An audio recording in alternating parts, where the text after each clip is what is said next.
On Boro's off time, while he's not helping out the car organization, he's also scheming in the shadows, running his own little religious cult, preaching the good word, the Osuski. Now, in this video, we're going to break down who Boro is, and we're going to talk about all his powers and abilities, and give you a little rundown about Boro. But like I said, Boro's an inner car member with the marking 3 on his face. He also runs this religious cult pretty much centered around the Osuski and the divine tree. The cult is pretty easy to understand, so I'll break it down real simple. Like, if you remember back in Naruto when the divine tree came and everyone was wrapped up in the tree, and it was like a year of fillers and all that good stuff. So yeah, about that time, everyone on the planet was kind of coked up on that good stuff, and the infinite Tsukiyomi allowed them to experience a world without pain, essentially, or a perfect world. By the time the tree was destroyed and people snapped out of it, a lot of them started to have withdrawals, and I don't want to get into it too much because there's actually a novel that I believe talks about this, and I haven't read it yet, but I kind of know the theme around it. But there's a couple videos that already cover it, so just feel free to Google that. Basically, what Boro is doing is he's going around to different parts of the world and he's infecting people with some sort of virus and making them sick. And what he does is he comes in as a savior and he saves them by healing them and appearing to be some sort of godlike figure. Now, the way he recruits his people is by saying that he will save them and relieve them of all their pain. He brings up the fact that he met a god before who will cultivate this divine tree and grant their wishes to help them achieve their dream of being free. And this works because the people he's recruiting are pretty desperate, and he uses their past experience of already being in the divine tree, already being affected by the infinite Tsukiyomi, as a way to persuade them over and join his cult. So that's pretty much the basics of his cult, and there's some other facilities scattered around the world.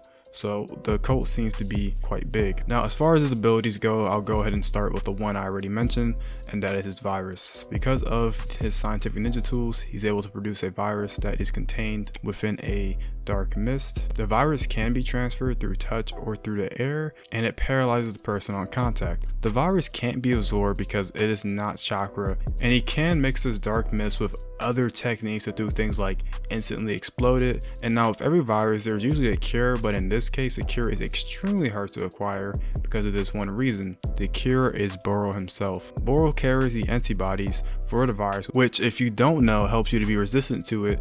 And if you acquire these antibodies, you can then be immune to the virus too. So in the Team 7 versus Boro fight, Mitsuki was actually able to acquire these antibodies from Boro by having a snake take some of his blood and using that to get immunity. Moving on to the next ability is one that you're probably already familiar with, and that is Regeneration. Just like the other car members, a lot of them have Regeneration, and Boro has the ability to regenerate his body, just like how we've seen it in the anime when he got split in half, then he instantly regenerated. Boro has a core in his body pretty much to help stabilize him and enables his regeneration, and this core can be moved around his body to avoid being damaged, and even if he gets hit by a fatal blow, he can still heal. If this core is damaged though, his body will be unstabilized and he kind of goes out of control. Now, you probably already guessed it by looking at Boro, but this man's a tank.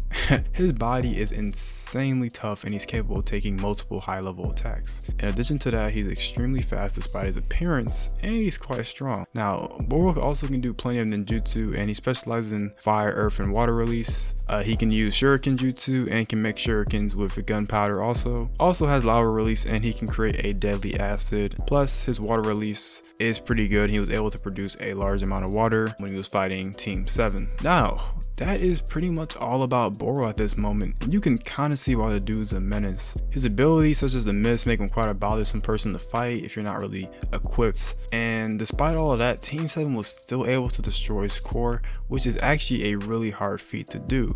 Now, the combined effort of their team, because their high combat ability, their battle strategy, and honestly, they just had the right team composition to even handle this threat. And even after the fight was closing up towards the end, Team 7 was tired, he was still able to be bested by Boruto's Momoshiki transformation, or Boroshiki, whatever you want to call it, and that was pretty much enough to finish him off. Now, we'll be covering that Boruto transformation later on in about a week or 2 weeks, and whenever that gets close to it, but I will go more in depth then. So that's pretty much it for Boro. I plan to continue doing these for the rest of Kara, maybe some other topics in Boruto, so stick around for those. Anyways, let me know if I missed anything.